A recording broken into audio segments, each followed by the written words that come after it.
ধরুন যে ঢাকার সেভেন সিস্টারের কোনো একটা স্বাধীনতাকামী সংগঠন ঢাকা একটা প্রেস কনফারেন্স করলো এবং বাংলাদেশ সরকার বলল যে এটার দায় আমাদের না, আমরা জানি না এটা কিভাবে হয়েছে, আমরা এটাকে সমর্থন করি না। এটা কি কেউ বিশ্বাস করবে? পৃথিবীর কেউ এটা বিশ্বাস করবে? এটা বিশ্বাস করবে না। ফলে দিল্লিতে যে প্রেস কনফারেন্স হয়েছে এটা অবশ্যই ভারত সরকারের এটা প্রত্যক্ষ এবং পরোক্ষ সমর্থনেই এই প্রেস কনফারেন্স হয়েছে। ফলে দিল্লি থেকে আওয়ামী লীগ যা কিছু বলছে, শেখ হাসিনা যা কিছু বলছে, এটা আমরা শেখ হাসিনার ভাষ্য হিসেবে নিলে এটা ভুল করা হবে।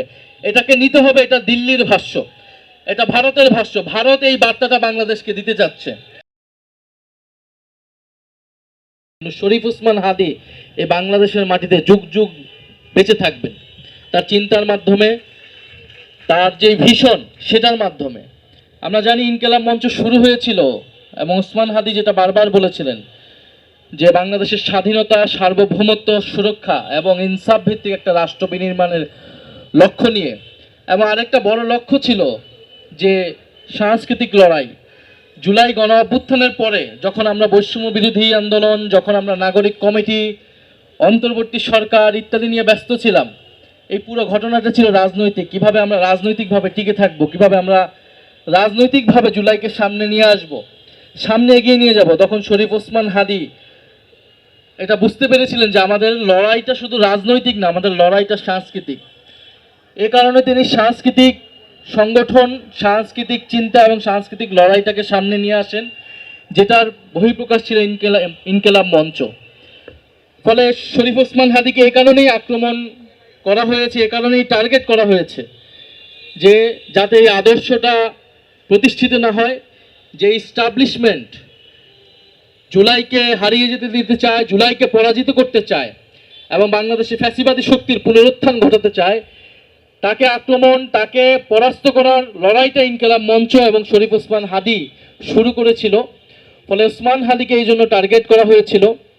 এবং এটা আমাদের জন্য দুঃখজনক যে ওসমান হাদীকে আমরা এত বাঁচাতে পারি না এবং তার বিচারটা আমরা নিশ্চিত করতে পারি না, যেটা তার শেষ চাওয়া ছিল। আমরা শেষের দিকে দেখেছি ওসমান হাদী এই কথাই বারবার বলতেন যে আমি মারা গেলে যাতে আমার বিচারটা নিশ্চিত করা হয়।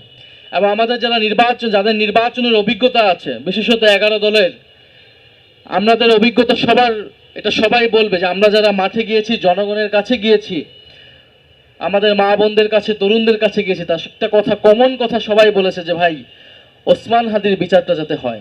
এবং আমরা কিন্তু তাদেরকে কথা দিয়ে, নির্বাচনে প্রতিশ্রুতি দিয়ে কিন্তু আমরা ভোট চেয়েছি যে আমরা বিজয়ী হলে, আমরা সরকার গঠন করতে পারলে, অথবা আমরা সংসদে যাইতে পারলে আমরা কিন্তু ওসমান হাদীর বিচার নিশ্চিত করব। গত 5ই আগস্ট তথা 36শে জুলাই যখন আমরা সারা বাংলাদেশ আমরা জুলাই বিপ্লবের দ্বিতীয় বার্ষিকী উদযাপনে ব্যস্ত ছিলাম, তখন একটা ঘটনা ঘটে গিয়েছে দিল্লিতে। আপনারা সবাই জানেন দিল্লিতে একটা প্রেস কনফারেন্স হয়েছে যেখানে ফ্যাসিস্ট আওয়ামী লীগ সেই এবং শেখ হাসিনা, গণহত্যাকারী শেখ হাসিনা যিনি দিল্লিতে আশ্রিত, তারা একটা প্রেস কনফারেন্স করেছে এবং ভারত সরকার সেই দায় নিচ্ছে না, সেটাকে অস্বীকার করছে। চিন্তা করে দেখুন যে ঢাকায় একটা ধরুন যে ঢাকার সেভেন সিস্টারের কোনো একটা স্বাধীনতাকামী সংগঠন ঢাকা একটা প্রেস কনফারেন্স করলো এবং বাংলাদেশ সরকার বলল যে এটার দায় আমাদের না, আমরা জানি না এটা কিভাবে হয়েছে, আমরা এটাকে সমর্থন করি না। এটা কি কেউ বিশ্বাস করবে? পৃথিবীর কেউ এটা বিশ্বাস করবে? এটা বিশ্বাস করবে না। ফলে দিল্লিতে যে প্রেস কনফারেন্স হয়েছে এটা অবশ্যই ভারত সরকারের এটা প্রত্যক্ষ এবং পরোক্ষ সমর্থনেই এই প্রেস কনফারেন্স হয়েছে।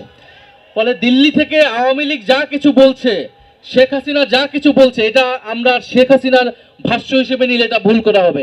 এটাকে নিতে হবে এটা দিল্লির ভাষ্য, এটা ভারতের ভাষ্য। ভারত এই বার্তাটা বাংলাদেশকে দিতে যাচ্ছে। ফলে ভারত তার কাজ করে যাবে, কিন্তু বাংলাদেশ কি করবে? আমরা কয়েকদিন আগে দেখলাম যে তারেক রহমানের সাথে, বর্তমান সরকার প্রধান তারেক রহমানের সাথে ভারতীয় হাই কমিশনার তিনি একটা সাক্ষাৎ করলেন এবং সেই সাক্ষাতের পরে পররাষ্ট্রমন্ত্রী খলিলুর রহমান তিনি প্রেস ব্রিফিংয়ে বললেন যে ওসমান হাদীর খুনিদের প্রত্যর্পণ বিষয়ে এবং শেখ হাসিনার প্রত্যর্পণ বিষয়ে আলোচনা হয়েছে। কিন্তু ভারতীয় হাই কমিশনার যখন প্রেস ব্রিফিং করলেন তার মুখ থেকে কিন্তু আমরা এরকম কিছু শুনলাম না। এবং আমরা বোধ করি যে সেই 5ই আগস্টের প্রেস কনফারেন্স নিয়ে সেখানে ভারতীয় হাই কমিশনের বার্তাটা কি, তাদের বক্তব্য কি, এটা কিন্তু এখনো পর্যন্ত আসেনি। তাদের দুঃখ প্রকাশ করা উচিত ছিল, তাদের ক্ষমা চাওয়া উচিত ছিল, এবং বাংলাদেশ সরকারের শুধু একটা প্রেস বিজ্ঞপ্তি না, খুবই কঠোরভাবে তাদেরকে ডেকে এনে শাসানো উচিত ছিল, এবং সেই জবাবদিহিতা চাওয়া উচিত ছিল যে কেন এই ধরনের প্রেস কনফারেন্স কিভাবে সংগঠিত হয়। এটা বাংলাদেশের সার্বভৌমত্বের বিরুদ্ধে এই প্রেস কনফারেন্স হয়েছে। বাংলাদেশের বিচার ব্যবস্থা, বিচারের একটা রায় হয়েছে, সেই আসামিকে যখন প্রেস কনফারেন্স করতে দেয় একটা সরকার, তার মানে এদেশের গণতন্ত্র, বিচার ব্যবস্থা, এদেশের সার্বভৌমত্বের বিরুদ্ধে ভারত সরকার কার্যত অবস্থা নিয়েছে, এবং বাংলাদেশের বিরুদ্ধে কার্যত একটা ছায়া যুদ্ধ ঘোষণা করার মতো। ফলে ভারত সরকার কি এইভাবেই বাংলাদেশকে ট্রিট করবে সেটা আমরা জানি, কিন্তু বর্তমান সরকার কি ব্যবস্থা নেবে এবং আমরা রাজনৈতিক জনগোষ্ঠী হিসেবে সেটাকে কিভাবে মোকাবেলা করব, সেই ঐক্যের জায়গাটা আমাদের কোথায় সেটা আমাদের খুঁজে বের করতে হবে। ফলে এবং আপনি ভারতীয় হাই কমিশনারের কথা শুনলে দেখবেন যে বলতেছে যে সাংবাদিকরা যখন জিজ্ঞেস করছে যে সেই প্রেস কনফারেন্স নিয়ে কোনো কথা হয়েছে কিনা, উনি বলতেছেন যে গণতন্ত্র ইস্যু থাকবে, আমাদেরকে এগুলো অতিক্রম করে একসাথে কাজ করতে হবে। তার মানে শেখ হাসিনার দিল্লিতে আশ্রিত অবস্থায় থাকা, সেখানে প্রেস কনফারেন্স করা, ওসমান হাদির খুনিদেরকে ভারতে থাকা, সেটা একটা কেবলমাত্র একটা ইস্যু। আমরা স্পষ্টভাবে বলতে চাই এটা কোনো ইস্যু না, এটা বাংলাদেশের সার্বভৌমত্বের প্রশ্ন, বাংলাদেশের গণতন্ত্রের প্রশ্ন। ফলে যদি বন্ধুত্বের কথা বলতে হয়, ভারত যদি বন্ধুত্বের কথা বলতে আসে, তাহলে শেখ হাসিনাকে এবং ওসমান হাদির খুনিদেরকে ফেরত পাঠিয়ে সীমান্তে হত্যাকাণ্ডের মীমাংসা করে বাংলাদেশের নদীর পানি ন্যায্য হিস্সা নিশ্চিত করে তারপরে বন্ধুত্বের কথা বলতে হবে। ফলে আমরা বলবো বাংলাদেশ সরকারকেও এই বিষয়ে সুস্পষ্ট বার্তা দিতে হবে যে এটা কোনো গণতন্ত্রের কোনো ইস্যু না, এটা বাংলাদেশের সার্বভৌমত্বের প্রশ্ন। 5ই আগস্টের যে প্রেস কনফারেন্স, সেটা নিয়ে তারেক রহমানকে স্পষ্ট জবাব দিতে হবে, পররাষ্ট্রমন্ত্রীকে স্পষ্ট জবাব দিতে হবে, এবং এই প্রশ্নের সমাধান না হওয়া পর্যন্ত শেখ হাসিনার প্রত্যর্পণ কিভাবে হবে, ভারতের সাথে বাংলাদেশের সম্পর্ক কিভাবে নতুনভাবে নিরূপণ হবে, এটা ঠিক না হওয়া পর্যন্ত তারেক রহমান ভারতে যেতে পারবে না। তারেক রহমান ভারতে সফর করা একেবারেই অনুচিত হবে, বাংলাদেশের জনগণ এটা কোনোভাবেই মেনে নেবে না। ফলে আমরা আশা করব যে বাংলাদেশের জনগণের প্রতি আস্থা রাখুক, আমরা এই প্রশ্নে সকল দল ঐক্যবদ্ধ থাকব। আমি আবারও স্মরণ করছি ওসমান হাদিকে এবং ইনকিলাব মঞ্চকে আমি শুভেচ্ছা জানাচ্ছি। আমরা আমাদের জায়গা থেকে যথাযথভাবে ইনকিলাব মঞ্চের পাশে থাকব। বাংলাদেশের জনগণের প্রতি আহ্বান জানাই ইনকিলাব মঞ্চকে সহযোগিতা করার জন্য, এমন জুলাই গণ অভ্যুত্থান দ্বারা অনুপ্রাণিত যে সকল সংগঠন গড়ে উঠেছে, বিশেষত সাংস্কৃতিক সামাজিক, তাদের সবাইকে আমাদেরকে সবাইকে সম্মিলিতভাবে বাঁচিয়ে রাখতে হবে। ইনকিলাব মঞ্চকে আবারও শুভেচ্ছা, ধন্যবাদ সবাইকে, আসসালামু আলাইকুম।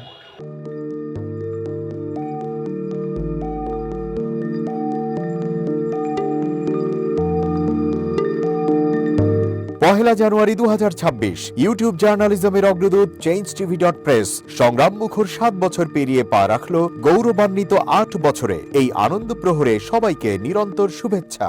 আমি নিজেকে ধন্যবাদ মনে করি, আমি সৌভাগ্যবান চেঞ্জ টিভির পক্ষ থেকে আমার সাক্ষাৎকার নেওয়ার জন্য তারা আসছেন, এবং চেঞ্জ টিভি দীর্ঘ 8 বছর ধরে এই কাজগুলি করছে। আমি তারা অনেক ভালো কাজ করেছেন, দেশের মানুষের সুখ দুঃখের কথা প্রত্যক্ষ তুলে ধরছেন। আমার আশা থাকবে চেঞ্জ টিভি সামনের দিকে উত্তরোত্তর আরো সমৃদ্ধ হবে।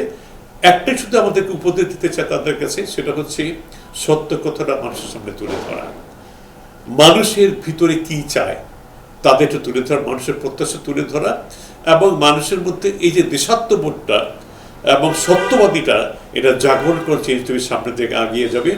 এবং যারা দেশের কথা চিন্তা করে এবং দলমত নির্বিশেষে যে লোকগুলো আছে, তারা দেশের কথা চিন্তা করে, দেশের উন্নয়নের কথা চিন্তা করে, কোনো পক্ষপাতিত্ব করে না, তাদের বক্তব্য দেশের মানুষের তুলে ধরা, এই কাজগুলি সামনে এগিয়ে নিয়ে যাবে, এটা আমাদের প্রত্যাশা।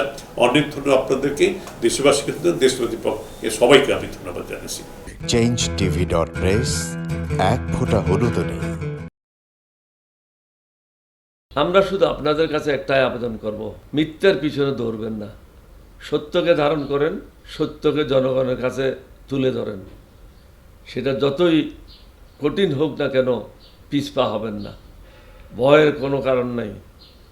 আল্লাহর সাথে থাকেন, আল্লাহ আপনাকে সাহায্য করবে। কোনো মানুষের কাছ থেকে কোনো সাহায্য কামনা করবেন না। ধন্যবাদ।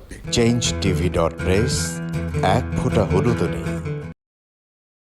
হ্যাঁ, চেঞ্জ টিভি আমি বিশেষ কারণে দেখি সুযোগ পেলে, বিশেষ করে তোমার অনুষ্ঠানটা যখন হয় আগে পরে আমি দেখে থাকি, ভালো লাগে, উপস্থাপনা ভালো, মোটামুটি সব কিছু ভালো। আমি তাদের শুভকামনা করি এবং চেঞ্জ টিভি আমি আশা করি সবসময় নিরপেক্ষ, যেহেতু এই চেঞ্জ টিভিটা সংবাদ প্রচারের একটা মাধ্যম, সুতরাং সঠিক সংবাদটাই চেঞ্জ টিভি প্রচার করবে, এটাই আমার কামনা থাকবে তাদের কাছে, সেই সঙ্গে আমার শুভেচ্ছা থাকবে। changeTV.press এক ফোঁটা হলুদ নেই। সুপ্রিয় দর্শক, এই চেঞ্জ টিভি বিগত 7 বছর ধরে খুবই গুরুত্বপূর্ণ ভূমিকা পালন করছে আমিরুল মোমিনিন মানিক। উনি তো এখন বাংলাদেশে একটা ন্যাশনাল ফিগার হয়ে দাঁড়িয়েছেন। তিনি সত্যকে ধারণ করে আছেন, সত্য প্রচার করে, সত্যের প্রকাশ করে, সত্য ধারণ করে তিনি একটা পরিবর্তন আনতে চেয়েছেন এই সমাজে। আমি আশা করি এটাতে অনেকে উদ্বুদ্ধ হয়েছেন এবং এই চেঞ্জ টিভির ভূমিকা অন্যকে অনুসরণ করার জন্য আমি আবেদন জানাবো। একই সাথে চেঞ্জ টিভির কর্তৃপক্ষ এবং দর্শক শ্রোতাকে আমার ব্যক্তিগত দোয়া এবং শুভেচ্ছা রইল। changeTV.press এক ফোঁটা হলুদ নেই।